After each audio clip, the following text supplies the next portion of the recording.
अथ सत्यार्थ प्रकाशः अष्टम समुल्लासः। अब हमारा सत्यार्थ प्रकाश के स्वाध्याय के क्रम को हम आगे बढ़ाते हैं। आज विषय आ रहा है जगत के कारण कितने होते हैं। ये प्रश्न आया तो इसका उत्तर स्वामी दयानंद लिखते हैं 3। एक निमित्त, दूसरा उपादान, तीसरा साधारण। निमित्त कारण उसको कहते हैं कि जिसके बनाने से कुछ बने, न बनाने से न बने। आप स्वयं बने नहीं, दूसरे को प्रकारांतर बना देवे, ये हो गया निमित्त कारण। तो इसका मतलब क्या हुआ कि जिसके बनाने से ही कुछ बन सकता है, नहीं बनाने से नहीं बन सकता है, वो निमित्त कारण होता है। और निमित्त कारण स्वयं नहीं बनता है, अपितु वो दूसरे को बना देता है, प्रकारांतर कर देता है। जैसे कि कुम्हार, ये निमित्त कारण है घड़े को बनाने में। तो कुम्हार तो बना नहीं इस प्रक्रिया में, तो कुम्हार तो निमित्त कारण है। जो जीवात्मा है वो निमित्त कारण है। निमित्त कारण हमेशा चेतन होता है और उसके बनाने से ही कुछ बन सकता है, बिना बनाए नहीं बन सकता। और वो स्वयं बनता नहीं है क्योंकि वो अनादि है। तो वही अनेक अनेक प्रकार से पदार्थों को बदलते रहता है, बनाते रहता है, उसके स्वरूप में परिवर्तन करते रहता है। वो निमित्त कारण कहलाता है। जैसे कि परमात्मा, वो जगत का मुख्य निमित्त कारण है, या निमित्त कारण वही है जगत का, जो संसार को बनाता है, प्रकारांतर करता है। किससे करता है, किससे बनाता है जगत को? तो इसका उत्तर आया उपादान कारण से। तो उपादान कारण उसको कहते हैं जिसके बिना कुछ न बने और वही अवस्थान्तर रूप होके बने और बिगड़े भी। ये स्वामी जी लिखते हैं सत्यार्थ प्रकाश में कि उपादान कारण कौन है, क्या है कि जिसके बिना कुछ नहीं बने, माने वो कच्चा माल है, वो चाहिए। जैसे कि रोटी बनाने के लिए आटा चाहिए, आटा के बिना रोटी नहीं बन सकती। और वही आटा ही अवस्थान्तर होके रोटी के स्वरूप में बदल जाए। तो अवस्थान्तर होना किस में होता है? उपादान कारण में होता है। जैसे मिट्टी है, ये उपादान कारण है घड़े का। तो मिट्टी ही अवस्थान्तर होके घड़े में हम उसको देखते हैं। मिट्टी ही है घड़े में, तो मिट्टी को हम देखते हैं घड़े के रूप में। क्यों? उसमें अवस्थान्तर हो गया। तो जो मिट्टी है वो उपादान कारण है, कच्चा माल है घड़े का, रॉ मटेरियल बोलते हैं उसको। और कुम्हार उसको बनाने वाला निमित्त कारण है। तीसरा है साधारण कारण। तो साधारण कारण उसको कहते हैं कि जो बनाने में साधन और साधारण निमित्त हो। तो ये बनाने में सहायक कारण होता है। जैसे कि घड़े को बनाने में पानी है, वो कुम्हार का चक्का है, डंडा है, जो सहायक उपकरण होते हैं वो सब साधारण कारण कहलाते हैं। रोटी बनाने में वहाँ भी पानी चाहिए, और चकला, बेलन, ये सब क्या है? सहायक कारण, वो साधारण कारण कहलाते हैं।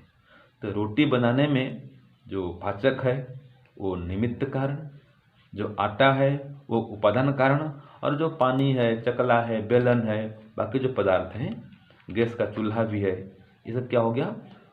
साधारण कारण। तो इसी प्रकार से संसार के बनाने में परमात्मा निमित्त कारण है, प्रकृति उपादान कारण है, और दिशा, काल, आकाश ये सभी साधारण कारण है। तो ये 3 कारण हो गए, निमित्त कारण, साधारण कारण और उपादान कारण। आगे पढ़ेंगे निमित्त कारण के भी 2 प्रकार होते हैं, वो अगले पाठ में हम पढ़ेंगे। ओम शांति, ओम शांति। प्यारे भाइयों बहनों, सादर सप्रेम नमस्ते। तो हमारा सत्यार्थ प्रकाश पाठशाला में आप सभी का स्वागत है। और आज का जो हमारा विषय चल रहा है वह है भाग 12 सत्यात प्रकाश का जो अष्टम समुल्लास है, उसमें हम भाग 12 पर आ गए हैं। इसके भीतर बताया गया है कि जगत के कारण कितने होते हैं। तो महर्षि दयानंद सरस्वती हमें बता रहे हैं। इसको स्वामी जी अभी पूरा पढ़ेंगे, मैं इसको काव्य रूप से कह रही हूँ। तो इसमें कहा गया है कि जग के कारण 3 होते हैं, एक निमित्त कारण, दूसरा उपादान कारण और साधारण कारण।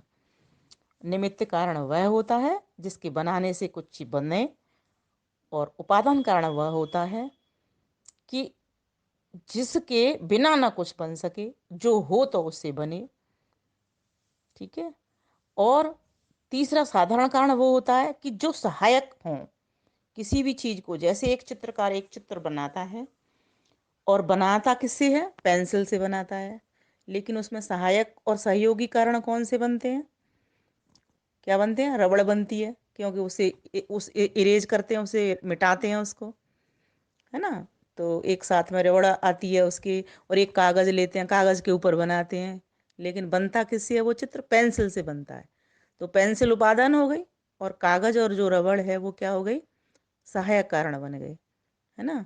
और जो बनाने वाला कौन है? वो कोई भी हो सकता है, चित्रकार। जो चित्र बनाने वाला है वो, तो बनाने वाला जो होता है उसमें एक बात ध्यान देने की, वो चेतन होगा, तभी वो बना सकता है। जैसे लगेगा तो ये हमें कि हम हाथ से बना रहे हैं चित्र को, एक चित्रकार हाथ से बना रहा है, लेकिन हाथ किसकी शक्ति से चल रहे हैं? तो आत्मा की शक्ति से चल रहे हैं। हाथों को चलाने वाला तो आत्मा है ना। तो का आत्मा चेतन है, तभी वो चित्र को बना पा रहा है। जब आत्मा नहीं हो, उसके सामने पेंसिल कागज रबड़ रखे हो, तो क्या वो बना लेगा? तो नहीं बनाएगा। तो यही निकला कि चेतन करता होना किसी भी चीज को बनाने के लिए जरूरी है। तो परमेश्वर की सृष्टि में परमेश्वर स्वयं निमित्त कारण है, और ये संसार की जो सामग्री है जिससे संसार बना है वह प्रकृति है, जिसको कि उपादान कारण कहते हैं। और आकाश दिशा काल ये सभी की सभी सहायक कारण है, सहयोगी बनते हैं, कि जिनके बिना कोई भी वस्तु नहीं बन सकती। तो यहाँ यही बताया, तो मैं इसको काव्य में कहती हूँ। वो इसकी तर्ज बनेगी काव्य की, जो मैंने भजन बना दिया है जिससे आप गा सको इसको। रामचंद्र कह गए सिया से, कभी आपने ये गाना सुना होगा रेडियो में, माइक वगैरह में, कभी कई लोगों के मुंह से, उसकी तर्ज से मैंने इसको बनाया है। हो अष्टम समुल्लास सत्यात प्रकाश के, भाग बारे को पढ़ाएंगे, जग के कारण होते कितने, आज ये तुम्हें बताएंगे। हो अष्टम समुल्लास सत्यात प्रकाश के, भाग बारे को पढ़ाते हैं, जग के कारण होते कितने, आज ये तुम्हें बताते हैं, ऋषिवर तुम्हें बताते हैं। हो ओम बोलो, ओम बोलो, ओम बोलो, ओम बोलो, ओम बोलो, ओम बोलो, ओम बोलो, ओम बोलो, ओम बोलो, ओम बोलो, ओम बोलो, ओम बोलो, ओम ओम ओम। पहला कारण ईश्वर है, जो निमित्त कारण कहलाता, जिससे सारी सृष्टि रचती, नहीं रचे तो कुछ नहीं बनता। स्वयं नहीं वह बने कभी भी, जड़ प्रकृति प्रकारांतर करता, चेतन ही निमित्त होता है, करता ही क्रिया कर पाते हैं। ओ अष्टम समुल्लास सत्यात प्रकाश के, भागवारे को पढ़ाते हैं, जग के कारण होते कितने, ईश्वर तुम्हें बताते हैं। तो ये निमित्त कारण बताया। दूजा कारण उपादान, जिससे यह संसार बना है, वह संसार की सामग्री। दूजा कारण उपादान है, जड़ प्रकृति उसका ही नाम है, जिसके बिन ना कुछ बन सकता, किंतु स्वयं ना घट बढ़ सकता।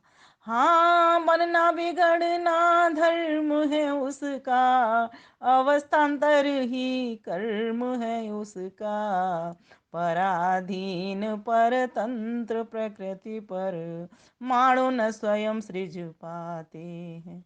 ओ अष्टम समुल्लास सत्यात प्रकाश के, भाग बारह को पढ़ाते हैं।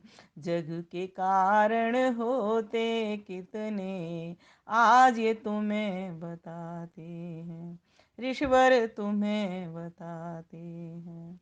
तीजा कारण, जो इस संसार के बनने में सहायक बनते हैं, उनको साधारण कारण कहा जाता है। तीजा कारण साधारण है, सहायक बनने में साधन है। जैसे दिशा काल और आकाश, जीव निमित्त साधारण अविनाश। सृष्टि की रचना जीव के हेतु, जीव विनिमित सहायक सेतु, बिन सहायता किसी की भी कुछ, नहीं बन सके बनाए जो कुछ। जो जो साधन बने सहायक, साधारण कहलाते हैं। अष्टम समुल्लास सत्यात प्रकाश के, भाग बारह को पढ़ाते हैं। हो जग के कारण होते कितने, ऋषिवर हमें बताते हैं। अष्टम समुल्लास सत्यात प्रकाश के, भाग बारह को पढ़ाते हैं। बोलो ओम ओम ओम ओम ओम ओम ओम ओम ओम, बोलो ओम ओम ओम ओम। ऋषिवर की जय, स्वामी जी की जय जय जय जय जय जय जय जय जय जय जय जय जय जय। तो इस प्रकार से इस सैद्धांतिक ज्ञान को जब हम ये ले लेते हैं, तो हमारा त्रैतवाद का सिद्धांत पक्का हो जाता है। तो स्वामी दयानंद सरस्वती यही प्रयास कर रहे हैं कि हम इन तीन सत्ताओं को जानें, जो अलग हैं बिल्कुल। एक जड़ है, तो चेतन है, और एक सृष्टि का कर्ता है, बनाने वाला है, पालन करने वाला है, संगार करने वाला है, सबके भीतर ज्ञान देने वाला है, और कर्मों का फल देने वाला है। और दूसरा जो कर्ता चेतन है, वह अल्पज्य है, एक देशीय है, और वह परमात्मा के ही चीज़ों में से लेकर के काम कर सकता है। जैसे परमात्मा ने हवा बनाई, मिट्टी बनाई, है ना, जल बनाया, इन चीज़ों को मिला करके तो वो घड़ा बना सकता है, लेकिन स्वयं मिट्टी को नहीं बना सकता, जल को नहीं बना सकता। ये समझने की बात है, क्योंकि जीवात्मा का कार्य क्षेत्र बहुत छोटा है, बहुत, और अपने आप से वो रॉ मटेरियल नहीं बना सकता। जो कच्ची सामग्री है वो तो परमात्मा की बनाई हुई है, फिर उस सामग्री से फिर जो जो कुछ कर सकता है वह चेतन करता जीवात्मा कर सकता है। ये समझने की बात है। और जो सामग्री है वो जड़ है। तो यह जाने हम कि परमात्मा चेतन करता है सारी संसार का। क्यों? क्योंकि वह सर्वज्ञ है, सर्वशक्तिमान है, सर्वदेशीय, सर्वव्यापक है, इसीलिए वो सारे संसार को बना रहा है। ठीक है, लेकिन किससे बना रहा है? वो स्वयं से नहीं बना रहा, और न वो स्वयं बनता, वह प्रकृति से बनाता है। तीन अनादि सत्ताएं हैं जो कभी नहीं बनती हैं और न कभी बिगड़ती हैं, न जिनका जन्म होता न नाश होता। इसलिए तीनों को अजा कहा गया। प्रकृति भी अज है। जब ये संसार चला जाता है तो प्रकृति अपने सूक्ष्म कारण में बनी रहती है, और जीवात्मा को जब शरीर नहीं मिलता तो या तो वो मुक्त अवस्था में ईश्वर के आनंद में रहते हैं बिना शरीर के, और या फिर वे बेहोशी की अवस्था में, बंद अवस्था में रहते हैं।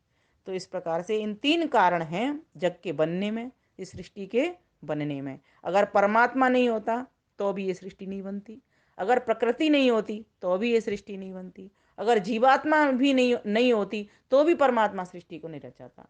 क्योंकि फिर कौन इस सृष्टि से उपभोग करता और मोक्ष को प्राप्त करता। तो जीवों के हेतु के लिए परमात्मा ने इस सृष्टि को बनाया है, जिससे जीवात्मा इस सृष्टि का भोग करते हुए मुझ परमात्मा से मिल सकें। इस प्रकार से हम सभी को समझना चाहिए। धन्यवाद। नमस्ते।